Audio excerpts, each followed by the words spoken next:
Hey, my legion, how y'all doing today? I'm here today to review the DVD that I got from Amazon for my birthday that I ordered from the gift card my sister got me.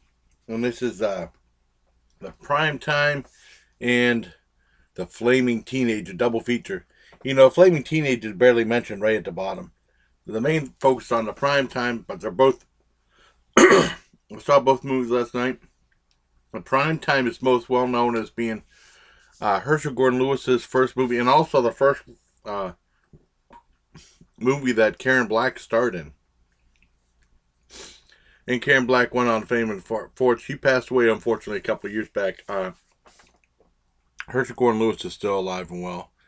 And what this movie is, well, Karen Black's only a small part, but you'll know because I was watching the movie. I was like, "Where's Karen Black at?" And towards the end, I'm not giving away any spoilers. Scene was the one girl, and there's a side profile. I'm mistaken, but it's her right there. Not a huge role, but that's her in the movie, which was really cool. And the movie concerns this one girl who's very rebellious. She says she's bored of her life. She's like 17 years old, and she's yelling and screaming at her mom, and they get in a fight, and her dad comes down, and he says, well, there's fights on TV or the fights in here. Well, which one do I watch? And she goes to talk to her dad, and she said that mother wouldn't let me go out. I want to go out with Tony. And she said, well, why didn't you say so? Tony's such a nice young man, and you can go out with him. And he drives her down, and then he goes somewhere. He goes somewhere, and this guy comes in the car and starts kissing her, and that's the guy she really wanted to see. This police officer, who's actually not a. He's kind of like the bad lieutenant, I somewhat like that, but he's no good. And this was made in 1959, by the way. And he says to go see her at this place called at this guy's place apartment. His name is the Beard, and he's this beatnik that paints uh, usually photos of paints women, and usually sometimes nudes, and sometimes they're like 17-year-old, and he's getting in big trouble. But the cop is when the cops were busting, the other cop said, "Hey, I gotta give you a light for your cigarette," and it was like a matchbox with like a message inside. They're in cahoots, and but the girl is like they called her a hustler, and the guy's with his friends, right? And they find out that she goes to the Beard's apartment and she gets kidnapped. And I don't want to give away any more than that, but it's really good. I really liked it. It's it's a little bit complicated at the beginning, but then I mean it explains the story a little more, and then you know what's going on. It's probably good for a second for definitely a second viewing too. But I loved it. I give it a 10 out of 10 for that one, and it's different because also along with Herschel Gordon Lewis, this is his first and only unionized movie. This is the first movie he did, but he did it with a union, and it has a different look than like on some other books about Herschel Gordon Lewis. This one had the different look to some of his other movies because his other movies have a different Herschel Gordon Lewis look. At least all the way up to Gore Gore Girls, And this one has more of a uh, American International type look to it, or might look more like Bucket of Blood because it involves a beatnik. Uh, but it's different because it's like I said, it's the only unionized movie he did, and there's a story. That's why I didn't explain it that much in my unboxing video. I wanted to save it for the review, where the he was complaining that the union didn't want to do anything, the unionized workers, and he said that they were always taking a break every 15 minutes or something like that. And then they said that there was like they were going. He wanted to set the lights up, and they said they're on break, and he was gonna. And all they had to do was just plug the lights in. And he went to plug it in, and they stopped him, and they said that's our job. You don't touch that light. And he said he had such a hassle with them that he never did a union movie again. He did all independent with him and David Friedman. But there you have it. The prime time was really good. Some people don't consider it their favorite Herschel Gordon Lewis, but it's very good. I know that it's my favorite, but it's a very good one. I really liked it. 10 out of 10. The second one is the Flaming Teenage. Now this one is really unusual. It's like in the frame of like movies like Reefer Madness or Cocaine Fiends and stuff like that about juvenile delinquency due to drugs and stuff. But this one also contains stuff about the evils of alcohol and gambling also. And it consists of two stories. The first story uh, is like about 20 minutes and involves this one kid that gets arrested by police for drunken intoxication. He's walking home. He's drunk really bad. He passes out. And they call his parents, and the parents come pick him up. And the dad, they're talking about, the mom and dad are talking about the kid. And the dad said, well, I'm going to take him out on town, all these bars. We don't hang out enough. And basically, he's trying to teach him a lesson. And that's only about 20 minutes. And then you see there's a narrator in there talking about the ills of juvenile delinquency and all these addictions and stuff.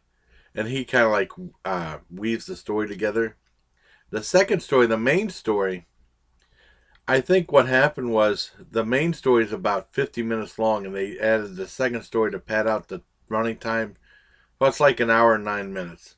Because the prime time was an hour and 13 minutes. This is an hour and 9 minutes. Or else, if they wouldn't have had that other story, it'd probably be about 50 minutes long, the movie, Flaming Teenage.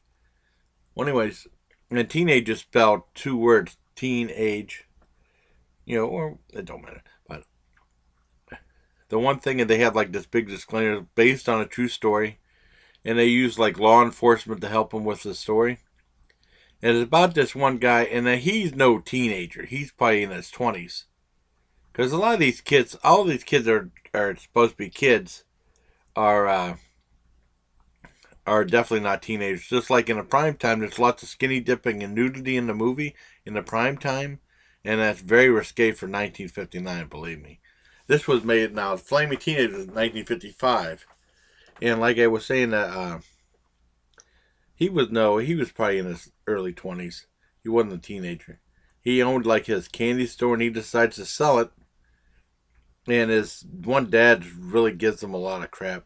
He's kind of like someone like Archie Bunker type, giving him a lot of crap. And so he says he goes out on his own. He gets in the show business, but he's a heavy drinker. He's been drinking all the time. Heavy drinker. He gets in the show business, kind of like singing and dancing like a traveling vaudeville. And he gets into gambling. He spends all his money, and he's about ready to go back. And this guy said, "Well, I'll give you a shot. You can help direct some stuff for this vaudeville show." And he gets in the deeper and deeper trouble with gambling and alcohol, and then he turns to drugs. And I don't want to give away any more. It's very entertaining. It doesn't sound that way.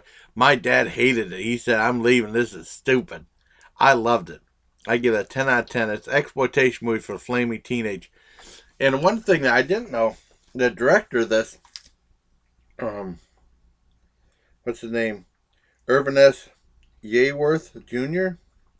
went on to fame and fortune. Like 2 years after making this, he went to direct the movie The Blob with Steve McQueen, which is really cool. And also, like I said, I thought this was on Something Weird Video, but it's not. It's from Alpha Home Entertainment, also known as oldies.com. And yeah, I haven't got anything for oldies in a long time. It said 2010. Wow. Because they have like a coming attraction, then they have movies. They're branching out with documentaries about like Samuel Z. Arkoff, from who used to work with American International, or Hammer Films, and also Ted V. Michaels, documentaries about those people, which was really cool. And when you check out some pictures from the prime time, the first two pictures right there from the prime time, and then the second are from Flaming Teenage, and that's the kid that was getting drunk in the first 20 minutes of the movie.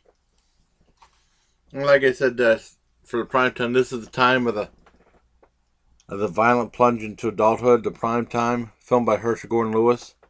Pretty cool. So, like I said, I give both movies a 10 out of 10. It's very entertaining. I want to thank my sister and Roland again, and also my dad for helping me out with the Amazon. And I got one more package. I thought I'd be getting it Saturday. I'm probably not going to be getting it until the end of January, but that's all right. And then when I get that, I'll do the very Amazon unboxing part 2. I'm congested. I just woke up in the morning. Sorry for that. So until next time, everybody, please take care, my legion. Yeah, a little breakfast of some pepperoni sandwiches I'm eating. They're really good. And Diet Sam's Club decaf soda. But if you get a chance, check out Primetime Flaming Teenage. It's very entertaining if you like those kind of movies. So, take care, everybody.